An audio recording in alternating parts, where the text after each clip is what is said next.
امام فخر الدین رازی رحمۃ اللہ علیہ یہ بہت بڑے مفسر ہے، بہت بڑے مفسر ہے، یہ انہوں نے تفسیر لکھا ہے قرآن کی، بہت بڑے مفسر. اور یہ اتنے بڑے مفسر اور پھر ان کو جو ہے بہت علم تھا.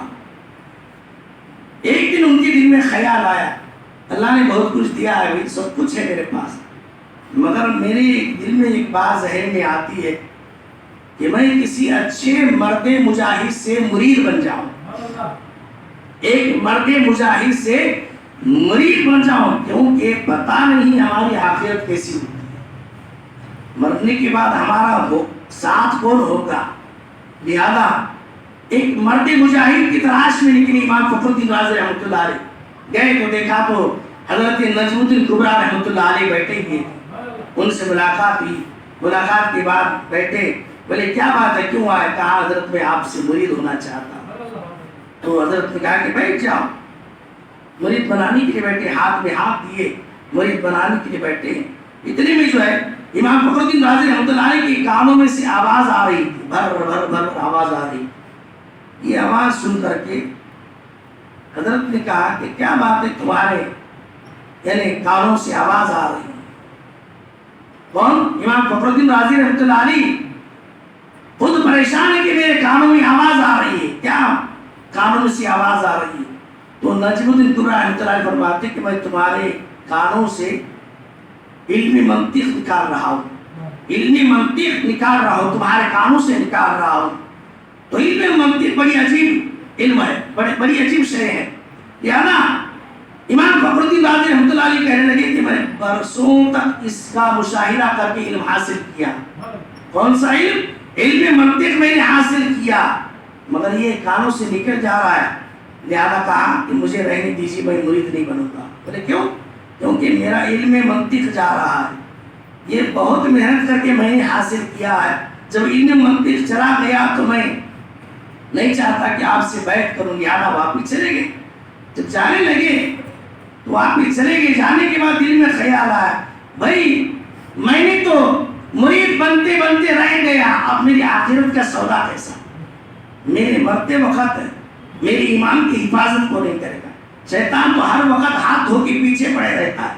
ایک رمضان کا مہینہ ہے جو ہم کو آزادی ملتی ہے، بندہ شرابی بھی مسجد میں نظر آتا ہے، مسجد میں نظر آتا ہے، ایک بدکار بھی مسجد میں نظر آتا ہے، چہرے پر خشخشی داڑھی رکھ کے شریف بن جاتا ہے، اس کے چہرے سے شرافت جھلکتی ہے، پتہ چلتا ہے کہ شیطان قید میں، بندہ آزاد ہے، بندہ آزاد ہے.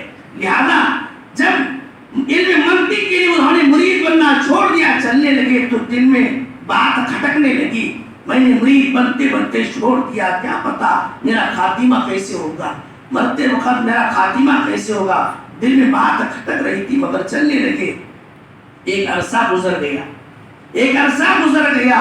جب پھر انہوں نے بہت ساری کتابیں لکھی تھی، بہت ساری کتابیں لکھی تھی. امام فخر الدین رازی بہت ساری کتابیں لکھی تھی. انہوں نے کئی دلیلیں انہوں نے اللہ کے تعلق سے لکھا. 360 دلیلیں انہوں نے سکرات کی حالت میں 360 دلیلیں لکھ کر رکھی تھی تاکہ مجھے شیطان اگر پوچھے تو میں بتلا دوں. لہذا ایک ایک کر کے دلیلیں پیش کرنے لگے.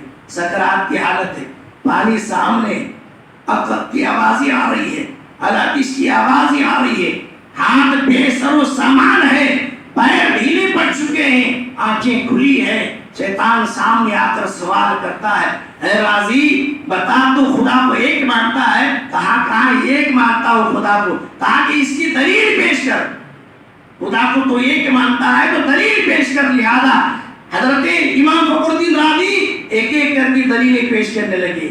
360 دلیلیں ختم ہو چکی. آخرکار شیطان کہنے لگا کہ میں ان دلیلوں کو نہیں مانتا، بتاؤ بتاؤ. دلیلیں جب رد کر دیا شیطان نے، آخرکار یہ مرید جو ہے صرف چند یہ امام فخر الدین رازی مرشد سے مرید تو نہیں ہوئے تھے مگر چند صحبت میں بیٹھے تھے. چند لمحات صحبت میں بیٹھنے کا اثر یہ ہوا نجم الدین کبریٰ رحمت اللہ علیہ عصر کی نماز کے لیے وضو فرما رہے ہیں. پہلے کا زمانہ کیسے تھا پتہ ہے؟ مٹی کے پلیا میں وضو بنایا کرتے تھے, تھوڑا پانی لے کر وضو کر. آج تو اللہ کے فضل سے بہت کچھ ہے مگر پھر بھی مسلمان نماز نہیں پڑھتا. وہ زمانہ کیسا تھا؟ پانی کے لیے ترسا کرتے تھے. لوٹے میں پانی لے کر وضو فرما رہے ہیں, پانی لے کر کے وضو فرما رہے ہیں. دیکھا لوٹے کے اندر شکل نظر آتی ہے فخر الدین رازی. فخر الدین رازی کی شکل نظر آ رہی ہے. کیا نظر آ رہی ہے؟ امام فخر الدین رازی, ان کا ایمان خطرے میں, ایمان خطرے میں. اللہ ایک ہونے کی دلیل پیش کی ہے مگر دلیل کو نہیں مان رہا شیطان. امام فخر الدین رازی رحمت اللہ علیہ بے بس ہو کر کے پڑے ہوئے.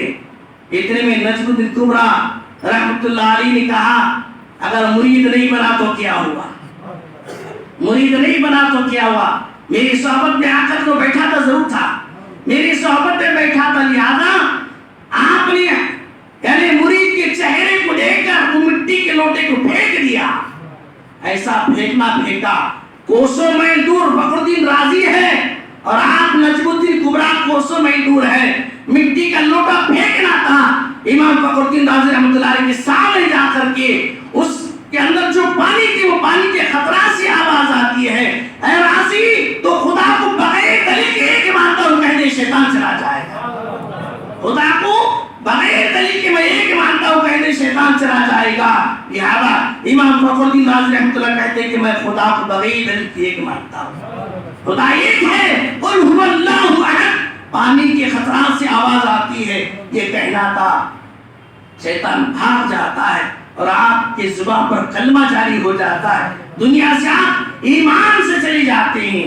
تو کہتے ہیں بزرگان فرماتے ہیں عید کا دن وہ دن ہوگا جس کا ایمان سلامتی کے ساتھ دنیا سے گیا, وہی اس کے لیے عید کا دن ہوتا ہے. پیارے اسلام بھائی, ہم بھی عید مناتے ہیں مگر بزرگان دن بھی عید مناتے ہیں. ان کے منانے میں ہمارے منانے کو بہت فرق ہوتا ہے. ہم مناتے ہیں اپنی خوشی کی خاطر مگر وہ بزرگان دن مناتے تھے اللہ کو راضی کرنے کی. تو ہمیں خدا کو راضی کرنا ہے. پیارے اسلام بھائیو, اپنے خاتمے کے لیے تعلق سے لکھتے ہیں علامہ صفوری رحمۃ اللہ علیہ, سفیان ثوری رحمۃ اللہ علیہ لکھتے ہیں, کیا لکھتے ہیں؟ کسی کو برا نہ کہو تمہارا خاتمہ اچھا ہوتا ہے. کسی کا دل نہ دکھاؤ تمہارا خاتمہ اچھا ہوتا ہے. کسی کی غیبت نہ کرو وجہ پیچھے تمہارا خاتمہ اچھا ہوتا ہے. کسی کو گالی نہ دو تمہارا خاتمہ اچھا ہوتا ہے. رشتہ داری نہ کرو تمہارا خاتمہ اچھا ہوتا ہے. کسی کو ذلیل نہ کرو تمہارا خاتمہ اچھا ہوتا ہے. کسی کو بے جا تکلیف نہ دیا کرو تمہارا خاتمہ اچھا ہوتا ہے. کسی کو تکلیف نہ دو اگرچہ کہ تم اپنا ایمان پر خاتمہ چاہتے ہو. لوگوں کی بھلائیاں لیا کرو, لوگوں سے نرم انداز میں گفتگو کرو, لوگوں سے محبت سے پیش آیا کرو. جو لوگوں سے محبت سے پیش آتا ہے, کسی کے بدگمانی کرتا ہے تو بدگمانی کرنے والے کا خاتمہ بالخیر نہیں ہوتا بلکہ خطرے میں پڑ جاتا ہے. آج 100% دیکھا جاتا ہے لوگ ایک دوسرے کی برائیاں کرنے میں لگے رہتے. میں اس سے برا بولوں, اس سے برا بولوں. ارے بھائی اس سے تمہیں ملتا کیا ہے؟ بھائی تو مرنے کا ایک دن تجھے اس کی تیاری کر, تو اس کی فکر کائے کو لگا, تو اس کی فکر میں کہیں کو پڑا انہیں کیسا. ارے انہیں خراب ہے تو چھوڑ ڈال, اس کی فکر تو نہ کر, تو خراب ہے یہ سوچ. کہتے ہیں مولانا روم فرماتے ہیں اپنی طرف انگلیوں کے اشاروں کو دیکھو, دوسروں کی طرف انگلی کے اشارے کو مت دکھا کرو. ہم کیا کرتے ہیں؟ انگلی اٹھاتے ہیں, ایک شخص برا کہتے ہیں, ہم ایک شخص کو برا کہتے ہیں, ہماری طرف جو انگلیاں ہیں وہ ہمیں بتاتے ہیں کہ تو سب سے بڑا برا ہے. آج ہمارا خاتمہ آپ نے دیکھا ہوگا, کئی لوگوں کو مرتے ہوئے دیکھتے ہیں ہم لوگ, کئی لوگوں کو بستر پر پڑے ہوئے یعنی بیماری کی حالت میں مرتے ہوئے دیکھتے ہیں ہم لوگ. اس سے سبق لینا چاہیے, اس سے سبق حاصل کرنا چاہیے. اس سے کیا سبق لینا چاہیے بھائیوں؟ ہم لوگوں کو اچھے انداز میں گفتگو کریں گے, لوگوں کا دل خوش کریں گے, رشتہ داری نہیں توڑیں گے, ایک دوسرے کے ساتھ محبت سے پیش آیا کرو, بدگمانی نہ کرو.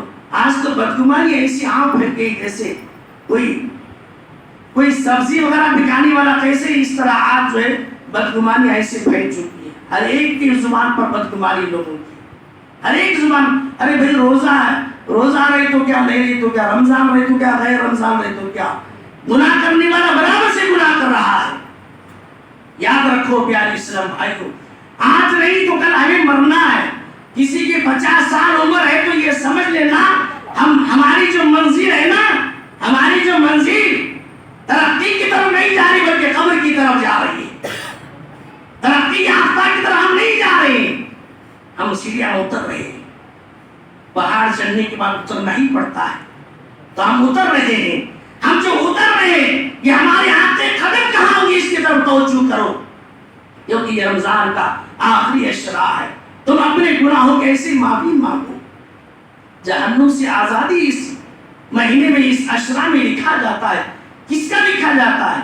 ہر ایک شخص کا نہیں لکھا جاتا۔ جو بندہ یہ دعا کرتا کہ مولا مجھ سے سب راضی رہے، میں سب سے راضی رہوں، مجھ سے سب راضی رہے، میں سب سے راضی رہوں، یہ مانگو دعا، اے اللہ کس کس کا میں نے دل دکھایا ہے اللہ مجھے معاف کر دے، میں ان سے معافی مانگتا ہوں۔